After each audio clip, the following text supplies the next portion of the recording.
কি দেখেই খেতে ইচ্ছে করছে না? দারুণ স্বাদের এই রেসিপিটা আজকে নিয়ে এসে হাজির হয়েছি।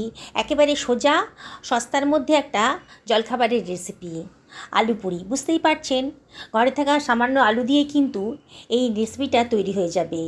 এই ফুলকো ফুলকো মচমচে আলু পুরি কিন্তু ভাজার অনেকক্ষণ পরেও পর্যন্ত ফুলকো থাকবে আর মচমচে থাকবে। বানানোটা কতটা সোজা আপনারা দেখে নিন। আমি তিনখানা ছোটো সাইজের আলু নিয়ে নিয়েছি, আগে থেকে সেদ্ধ করে নিয়েছি আলুটা একটা গ্রেটারের সাহায্যে গ্রেট করে নিচ্ছি। আপনারা ইচ্ছে করলে স্ম্যাশার দিয়েও ওটা স্ম্যাশ করে নিতে পারেন, যার যেমন সুবিধা। আলুটাকে খুব ভালো করে গ্রেট করে নিতে হবে, যাতে আলুর ভেতরে কোনো লাম্পস না থাকে।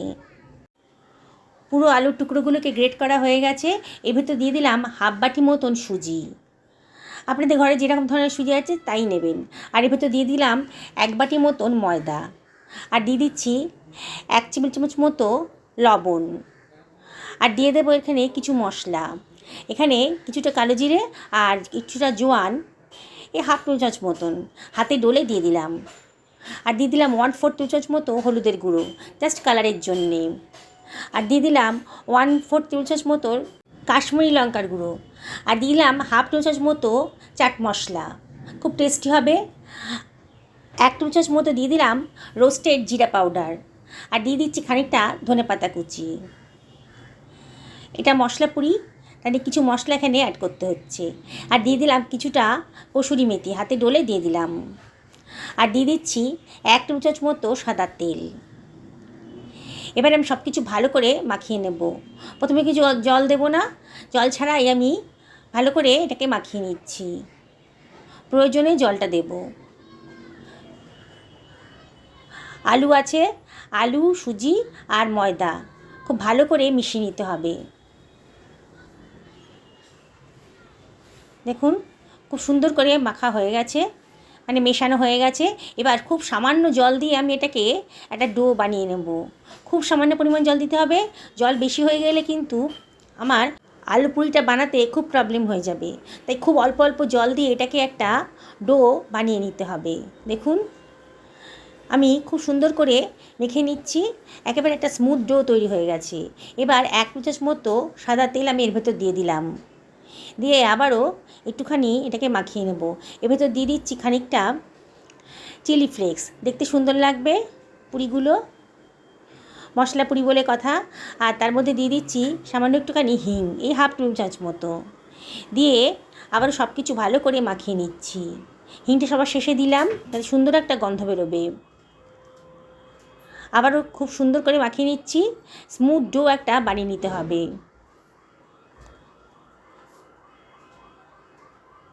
দেখুন কি সুন্দর একটা স্মুথ ডো তৈরি হয়ে গেছে, বোঝাই যাচ্ছে ডোটা খুব পারফেক্টলি মাখা হয়ে গেছে। এবার এটাকে আমি রেস্টে রেখে দেবো 10 মিনিটের জন্যে। সুজি আছে তো, 10 মিনিটের মধ্যে সুজিটা বেশ ফুলে যাবে। ঢাকা দিয়ে রেখে দিলাম। আমি একটা সাদা আলুর তরকারি করবো এর সাথে, এই জন্যে 2 টেবিল চামচ সাদা তেল আমি কড়াইতে দিয়ে দিলাম। কড়াইটা গরম করে নিয়েছি আগে থেকেই। এবার এর ভেতর দিয়ে দিচ্ছি 2 শুকনো লঙ্কা। এই সাদা আলুর তরকারিটা একেবারে মশলা ছাড়া হবে। হাফ টেবিল চামচ মতো কালো জিরে দিয়ে দিলাম, আর এর ভেতরে দিয়ে দিচ্ছি একটা ছোটো সাইজের টমেটো কুচি। অনেকে টমেটো দেন, আবার অনেকে দেনও না। আমি একটু টমেটোটা দিলাম সাদা আলুর তরকারিতে, দিয়ে একটু ভাজা ভাজা মতো করে নিচ্ছি। গ্যাসের ফ্লেমটা হাইতেই রেখেছি, দিয়ে টমেটোটাকে একটু ভাজা ভাজা মতো করে নিচ্ছি। দেখুন, এবার এর ভেতর দিয়ে দিচ্ছি, গ্যাসের ফ্লেমটা এবার একদম কমিয়ে দিয়েছি, দিয়ে হাফ টেবিল চামচ মতো হিংও দিয়ে দিলাম। হিংটা দিলে এই সাদা আলুর তরকারিটার টেস্টটা খুব সুন্দর আসে, গন্ধটাও খুব সুন্দর আসবে। গ্যাসের ফ্লেমটা কমিয়ে দিয়ে দিয়েছিলাম। এবার দিলাম 1 টেবিল চামচ মতো লবণ, আর দিয়ে দিচ্ছি ডুমো করে কেটে রাখা আলুটাকে আমি মিনিট 2 ভাপিয়ে নিয়েছিলাম গরম জলে। আলুর ভিতরে অনেক স্টার্চ থাকে, তাই আলুটা যদি একটু ভাপিয়ে রান্না করেন তাহলে স্টার্চটা বেরিয়ে যায়, শরীরের পক্ষে ভালো। এবার আমি সব কিছু ভালো করে মিশিয়ে নিচ্ছি। মিনিট খানেক ভালো করে কষিয়ে নেব, বেশ নাড়াচাড়া করে একটুখানি কষিয়ে নিচ্ছি। এই আজকে রান্নাতে কিন্তু হলুদ পড়বে না, আর কোনো মশলাও পড়বে না, কিন্তু দারুণ টেস্টি একটা এই তরকারিটা রেডি হয়ে যাবে। দেখুন আপনার শেষ পর্যন্ত ভিডিওটা। এবারে আমি এর ভেতর দিয়ে দিচ্ছি গরম জল, এমন করে জলটা দিলাম যাতে আলুগুলো ডুবে যায়। খুব বেশি জল দিইনি, একটু গরম জল দিলে পরে রান্নাটাও তাড়াতাড়ি হবে আর রান্নার টেস্টটাও খুব সুন্দর আসবে। এবারে সব কিছু ভালো করে মিশিয়ে নিয়ে এবার তো দিয়ে দিচ্ছি চেরা কাঁচা লঙ্কা। কে কীরকম ঝাল পছন্দ করেন সেই অনুযায়ী লঙ্কাটা দেবেন। এবার ঢাকা দিয়ে রাখলাম মিনিট 6-7 জন্যে হাই ফ্লেমে। দেখুন 6 মিনিট বাদে ঢাকাটা খুলে নিয়েছি। আলুগুলো কিন্তু অনেকটাই নরম হয়ে গেছে, এখনও পুরোপুরি সেদ্ধ হয়নি। তবে আমি একটা হাতা দিয়ে আলুগুলোকে একটু স্ম্যাশ করে দিচ্ছি। এরকম ধরনের তরকারি খেতে কিন্তু খুব ভালো লাগে।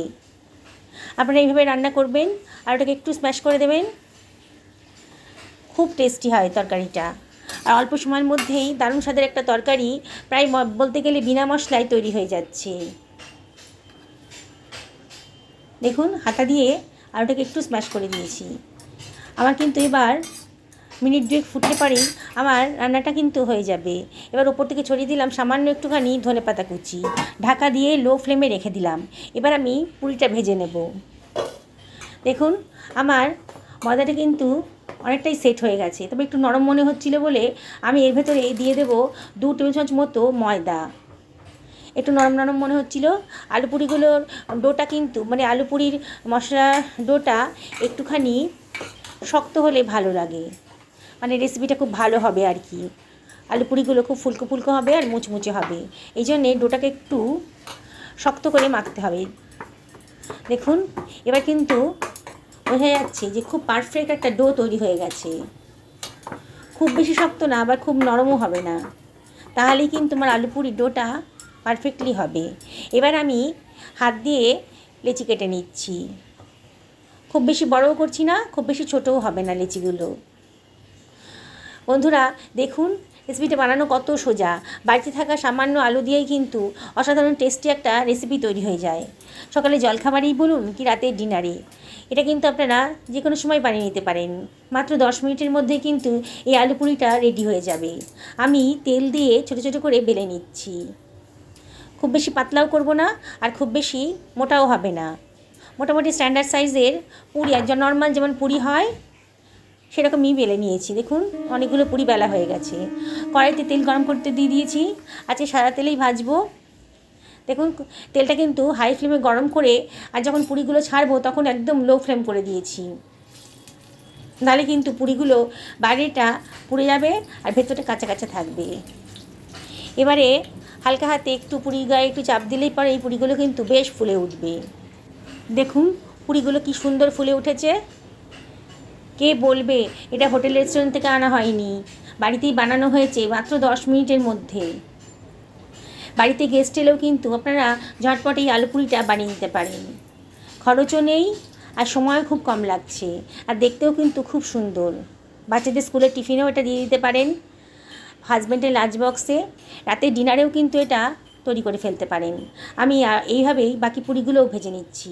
বন্ধুরা রেসিপিটা যদি ভালো লাগে একটা লাইক করবেন আর অবশ্যই কমেন্ট করে জানাবেন যে আপনাদের কেমন লাগলো।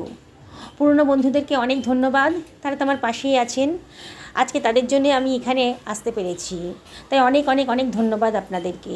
তাও আমি আপনাদেরকে রিকোয়েস্ট করব আপনারা কমেন্ট করবেন আর রেসিপিটা ভালো লাগলে লাইক করবেন। নতুন বন্ধুদেরকে রিকোয়েস্ট করব যারা আজকে আমার চ্যানেলে প্রথম, তারা আমার চ্যানেলটা যেন সাবস্ক্রাইব করেন। ফেসবুক থেকে দেখলে পরে পেজটাকে ফলো করার জন্যে রিকোয়েস্ট করব। দেখুন সমস্ত পুরিগুলো ভাজা হয়ে গেছে। এবার আমি একটা সার্ভিং প্লেটে সার্ভ করে দিচ্ছি। দেখুন কতটা ফুলকো ফুলকো আর মুচমুচে পুরি রেডি হয়ে গেছে। সাদা আলুর তরকারিটাও রেডি হয়ে গেছে, এটাও সার্ভ করে দিলাম। আর হাতে বানানো সুজির গোলাপ জামুন কালকে বানিয়েছিলাম, আজকে এটা সার্ভ করে দিচ্ছি। আর দুটো সন্দেশ। আজকে নববর্ষ, সকলকে নববর্ষের প্রীতি ও শুভেচ্ছা জানাচ্ছি। নববর্ষের উপলক্ষেই সন্দেশ দুটো কেনা হয়েছে। দেখুন দারুণ স্বাদের একটা জলখাবার রেসিপি আজকে তৈরি হয়ে গেল। আমি ছিঁড়ে দেখাচ্ছি কতটা সুন্দর হয়েছে। বাইরেটা কীরকম মুচমুচে আর ভেতরটা একেবারে সফট। দেখুন কোনো খরচই নেই, অল্প খরচের ভেতর দারুণ স্বাদের একটা রেসিপি কিন্তু আজকে তৈরি হয়ে গেল। বাংলার শুভ নববর্ষের প্রীতি ও শুভেচ্ছা জানিয়ে ভিডিওটা শেষ করলাম। নমস্কার নেবেন।